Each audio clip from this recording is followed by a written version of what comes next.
And it seemed to actually turn out to be one of the accidentally smartest things I could have ever done, you know, because in essence what I'm doing is I'm writing about a man who drives around, an armed man who drives around Wyoming great distances in his truck, and they're solving problems like that.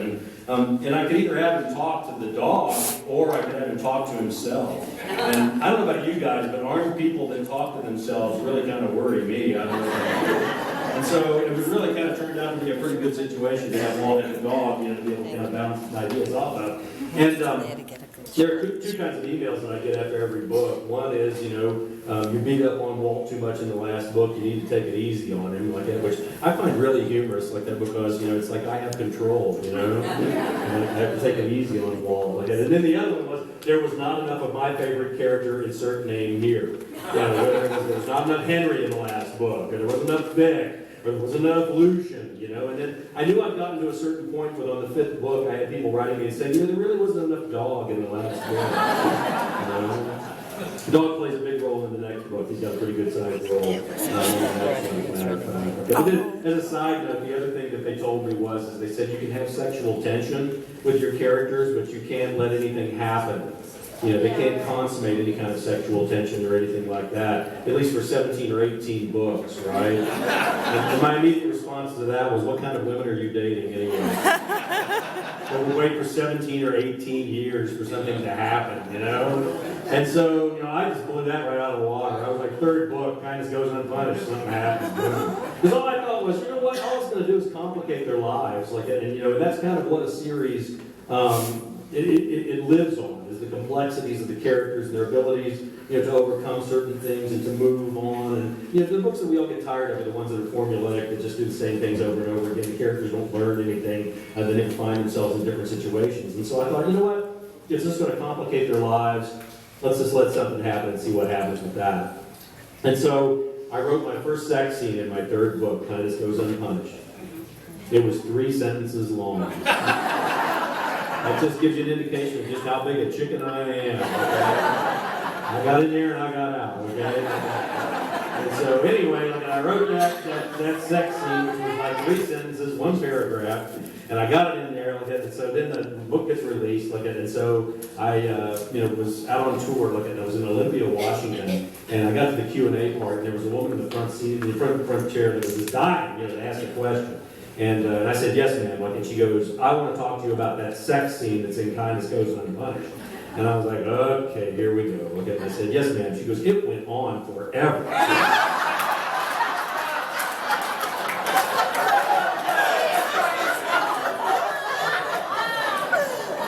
I look at her and I go, it was only 3 sentences long. You know, she starts turning bright red, okay? And everybody's laughing, you know? And I looked at her and I go, how many times did you read it? She came clean, she goes, I read it a bunch of times. Yes, ma'am. I'd like to know if you thought about doing Lucian with the missing lady show. Well, he's in there. He's in there, actually. Well, missing the leg. I don't know. They have never like, you know, shown us like that, whether it is that Peter Weller has both his legs. We haven't had that opportunity yet, like that. So we'll wait and see what happens with that. But he does a pretty marvelous job on Lucian, I have to say. Like, and that when the question came up about Ruby, like that, you know, where that came from. Lucian was actually my father. I don't know. I think I've told this story before, and I'll try and keep it short like that. But when I wrote the first draft of the Cold Dish and sent it to my mother and father to read, you know, I called up my mother. I also sent it to my brother. My brother, I knew I could get a quicker answer from him. Like, and so I called up my brother and I said, hey, have you read that manuscript that I sent over? And he goes, yeah, I have, and you're dead. And I said, what do you mean? Like, and he goes, Craig, the old sheriff that Walt goes and plays chess with on Tuesday nights, that's our dad. And I said, really? Like, and he goes, yeah, he looks like dad, he acts like dad, he talks like dad. The only thing he did was cut off one of his legs. I don't think that's going to fool dad, you know. And so I said, I gotta go. And he goes, I bet you do. Like, I hung up the man, I called up my mother and father, my mom and dad. My mom answered the phone. And I said, Mom, you guys had a chance to read that manuscript? And she goes, yeah, we have. Well, you know, I'm about halfway through. It's so good. I mean, she's my mom. What's she going to say, right? And so I said, you know, well, has Dad read any of it? She goes, oh, yeah, he's about 2/3 of the way through. And I'm thinking, he's definitely read the Lucian part. It's like, you know, I'm thinking, how am I going to ask this next question? And my mom comes back on the phone and she goes, honey, your father thinks he's Walt Longmire.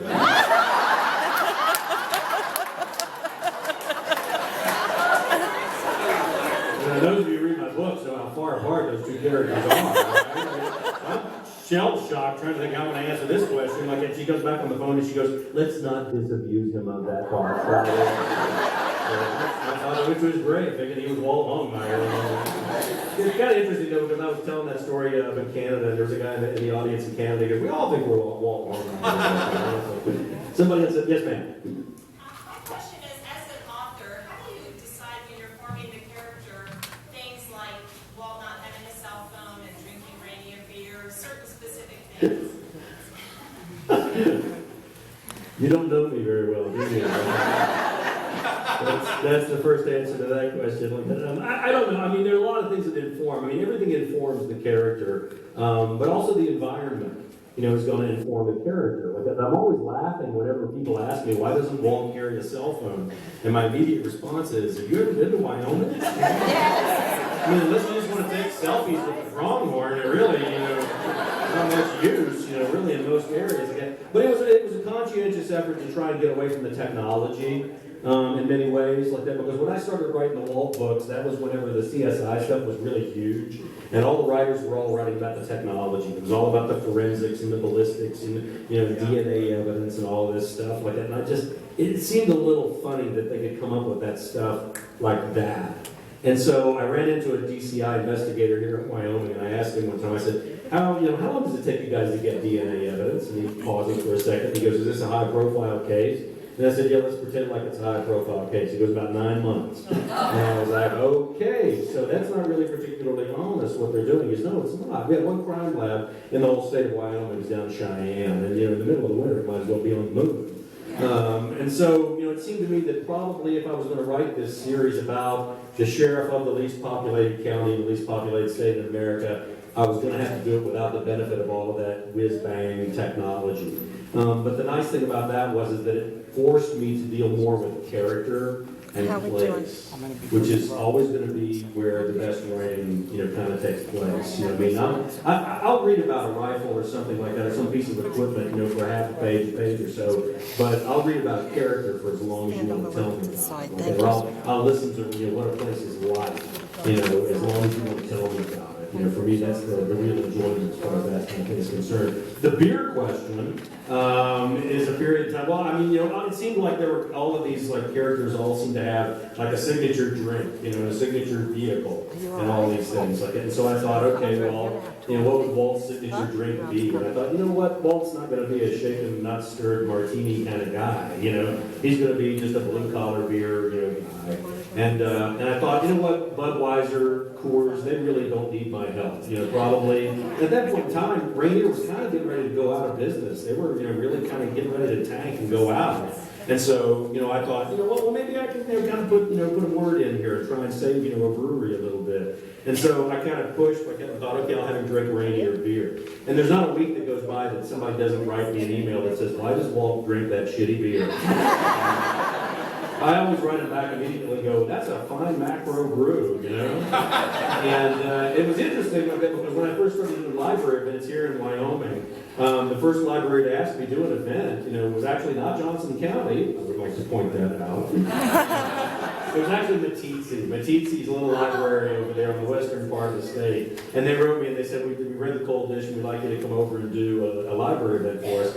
And I said, well, I'm happy to do that. And they wrote back and they said, well, we just want to make sure we're just a little branch library out of Cody. We don't have a lot of money over here in Park County for, honorarium. And so we just wanted to check and make sure that that's okay. And what do you charge as an honorarium, for a library event? And I wrote it back and I said, well, once you reach a certain level of literary notoriety, it's very difficult to negotiate your honorarium. And so my sense has always been a 6-pack of Rainier beer. And they wrote me back in 3 minutes and said, done. Consequently, I have done all 72 of the libraries in Wyoming. I haven't bought beer in about 7 years. It's kind of worked out to be kind of mutually beneficial for both of us. And then the other thing that happened was that we did the One Book Wyoming, and the state librarian brought this 18-pack of beer out and sat it out in front of me. It's always funny like that because librarians really like bringing beer into their libraries. Oh shit! I wrapped it up in brown paper and it looked like heroin is what it looked like. Oh shit! You trying to get your ass off the horse or what?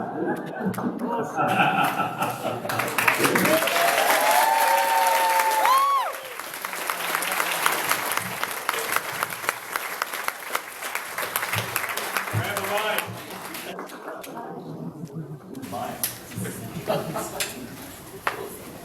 that puppy. Who's Mike? Why would I grab him? They were saying, who's that writer who went to Australia, writes the travel books? In Thoreau, is it Thoreau? Thoreau. And he's speaking in a hall in Fremantle, Western Australia, dusty place. There's 8 people there, it's stinking hot. And he just hears this from the back of the room. Bullshit. Bullshit. Sorry. I just thought of you. Sorry I'm late. I was at the horse riding with my no-good assistant, Tom Koltiska. Where is he? Wrong way, Tom. Behind. I had to go out of the shower. So. But this is Craig's thing today, so I'm just in that. No, not at all. Please. I think you guys, I'm going to let you guys continue asking questions. Ask Robert questions here. How about that? You gang? Right, Paul. Got a question, Brian? Everybody meet Brian?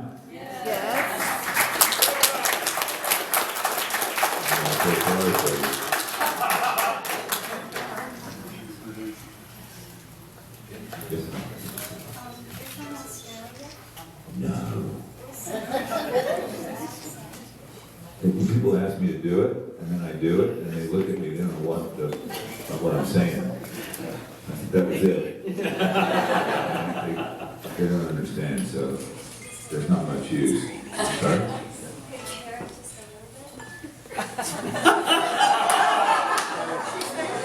He has a real problem with this because he goes like for about 4 months without doing it. And so then, I remember, I think it was last year, or was the year before last, like they were trying to get you to do the Australian accent, and my Australian accent was better than his. You can do it. They swear a lot. They mean a lot. So if you just swear, that's Australian. Say something like, Jesus bloody audience, I'm going for a bloody B, man. And they jokes would give me a B, no bloody chance, man. No clue. No bloody B, man. Yes, sir. I shook hands with you the other day, and I didn't shake Poor the guy. hand of an actor. Because I shook hands, when I was a little boy, I shook hands with Dan Blocken from Bonanza.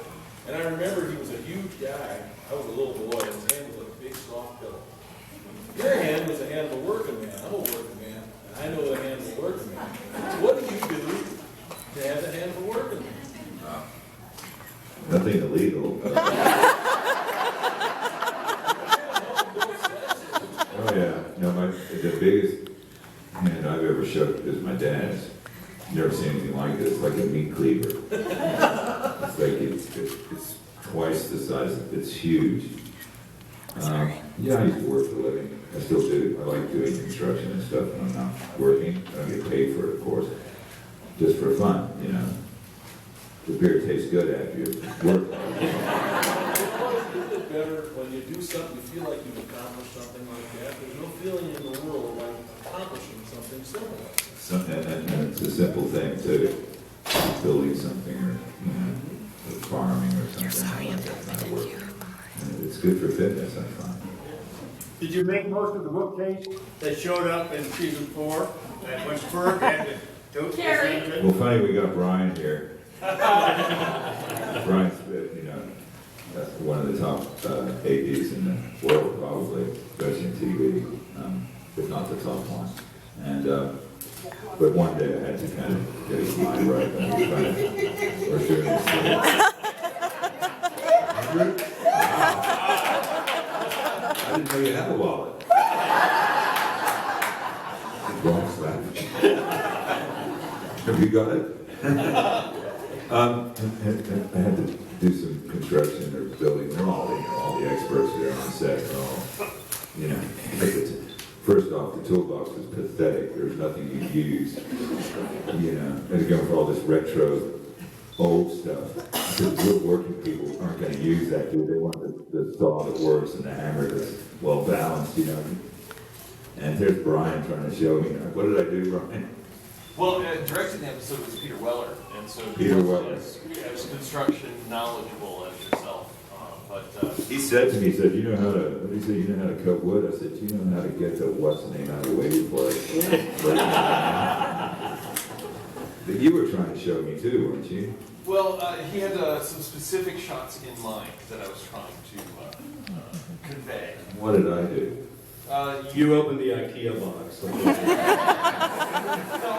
Among other things, you didn't want power tools, so you looked through the tools and said, I know how to do this, step back. Step well back. Like, I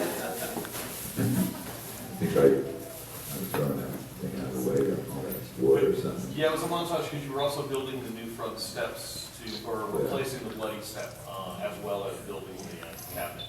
Yeah. I like building stuff. Yes, sir. Do you do all your action scenes, or do you have a body double? They couldn't get one, obviously.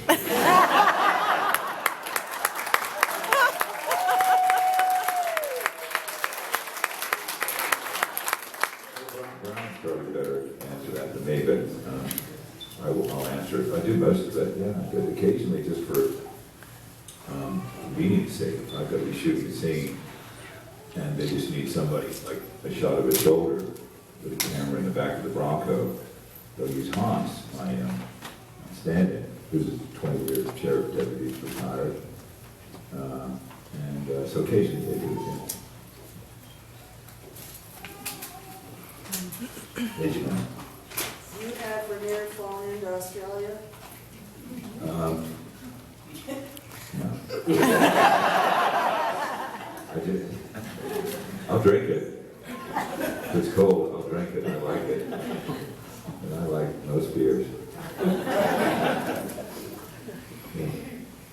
I know you were in Ireland when you were filming About an Angel. Vatican Angels. My sister and I drove 14 days around the coast. I did it in a day. No, I wasn't drinking beer though.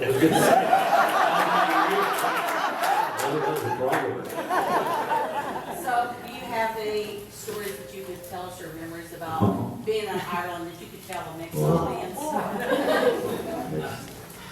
I got so many stories about I did this series. Vatican Angels.